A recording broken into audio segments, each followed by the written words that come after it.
சிவகங்கை காங்கிரஸ் வேட்பாளர் அறிமுக கூட்டத்தில் அமைச்சர் பெரிய கருப்பன், முன்னாள் மத்திய அமைச்சர் ப. சிதம்பரம் உள்ளிட்ட இந்தியா கூட்டணியினர் பங்கேற்றனர். ப. சிதம்பரம் பேசிக் கொண்டிருந்த போது தொகுதியின் வேட்பாளரும் அவரது மகனுமான கார்த்தி சிதம்பரம் தூக்கத்தை கட்டுப்படுத்த என்னவோ செய்து பார்த்தார். ஆனால் முடியாமல் சில நிமிடங்கள் கண்ணயர்ந்தார்.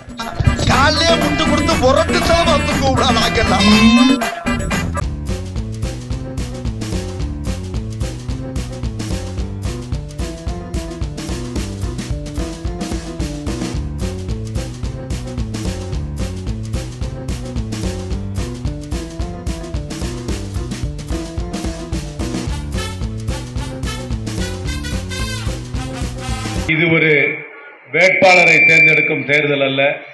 அதையும் தாண்டி நம்மளுடைய வாழ்க்கை முறை, நம்மளுடைய மொழி, நம்மளுடைய மாநில உரிமைகள், நம்மளுடைய கலாச்சாரம், இதையெல்லாம் பாதுகாக்க வேண்டிய தேர்தல்.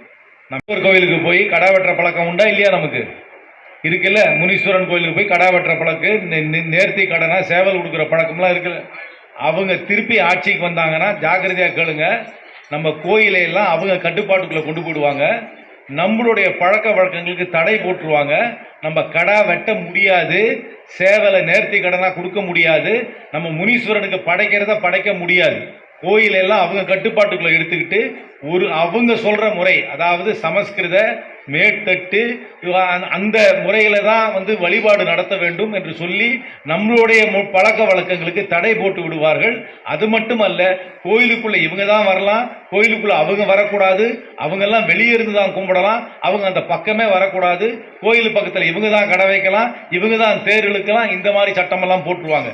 முழுக்க முழுக்க நம்மளுடைய வாழ்க்கை முறைக்கும் அவர்களுடைய சமுதாய பார்வையும் வேறுபட்டது. அதனால் அவர்கள் மீண்டும் ஆட்சிக்கு வந்தால், நான் தெளிவாக சொல்றேன், உங்களுக்கு புரியுற மாதிரி சொல்றேன், கடா வெட்டுறதுக்கு தடை போட்டுருவாங்க, சேவலை நேர்த்தி கடனா கொடுக்கறது தடை பண்ணிடுவாங்க. அதெல்லாம் நடக்கணும்.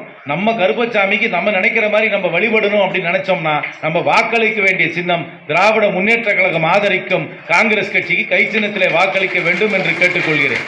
இந்த 10 வருஷம் அவங்க ஆட்சி பண்ணிட்டாங்க. ஆனா நம்ம டெய்லி யூஸ் பண்ற சாமான், நம்ம டெய்லி அன்றாடம் பயன்படுத்துகின்ற பொருட்கள் விலையெல்லாம் கூடி போச்சு. ஆனா வருமானம் கூடி இருக்கா? வருமானம் கூடல. வருமானம் கூடாம செலவு கூடிச்சுன்னா என்ன? சேமிப்பு குறைஞ்சிருச்சு. இதுதான் இந்த மோடி அரசாங்கத்துடைய அவல நிலை. அது எல்லாருமே நம்ம தவறான பொருளாதார புரிதல் உண்டு. எல்லாம் என்ன நினைச்சுக்கிறாங்கன்னா, பணக்காரங்க மட்டும்தான் வரி கட்டுறோம்னு நினைச்சுக்கிறாங்க. அது தப்பு.